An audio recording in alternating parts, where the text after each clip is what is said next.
Sawadee krap guys, and this is Karogster and I am back and see you in this content guys.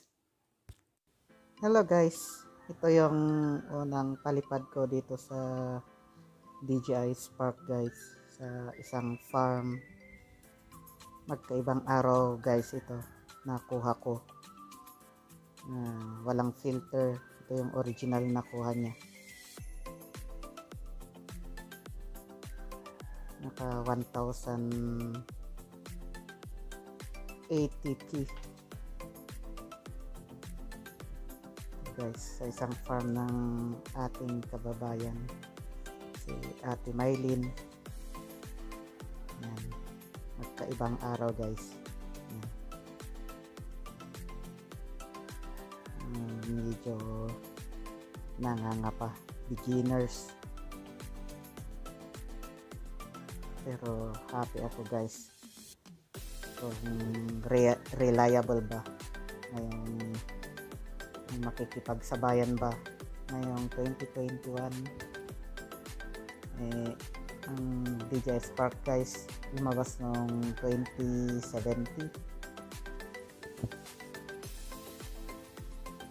Yan guys,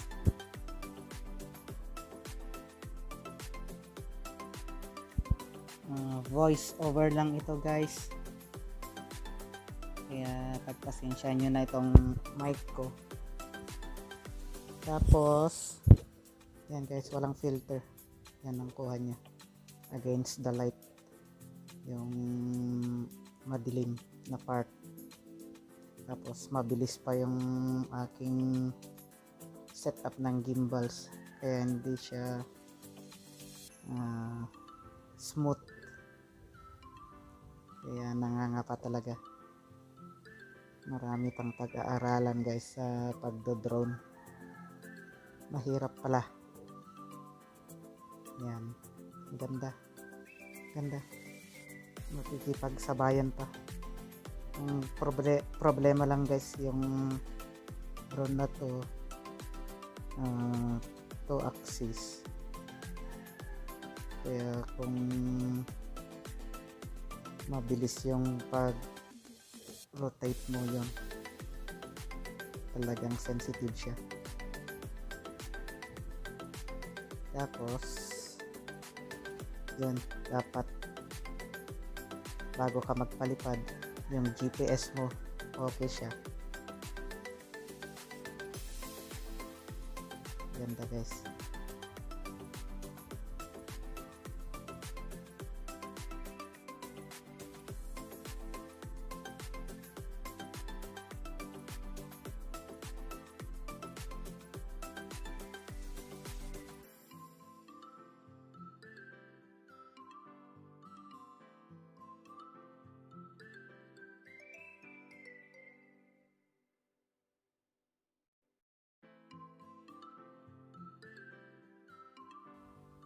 Okay guys, ito naman yung dito sa aming district, sa Pon district, dito sa Konken province. Yan, sa labas ng bahay guys, yan pinako sunset siya nun. Yan naman ang kuha niya, no filter pa rin yan guys, kaya sinusubukan kong kunan ng original niya. Ganda guys, 1080p resolution, pero mababa yung palipad ko guys, mga nasa 40, ganun lang yan.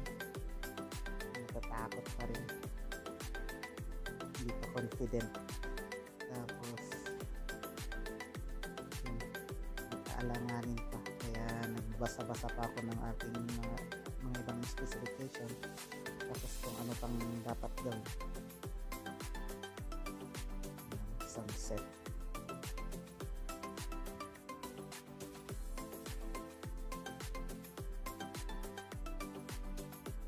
Hi.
Okay guys, hanggang dito na lang. Like and share and comment on the description below guys.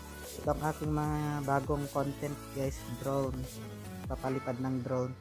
Okay, subscribe guys, subscribe. Thank you for watching. Kapun mak, kap.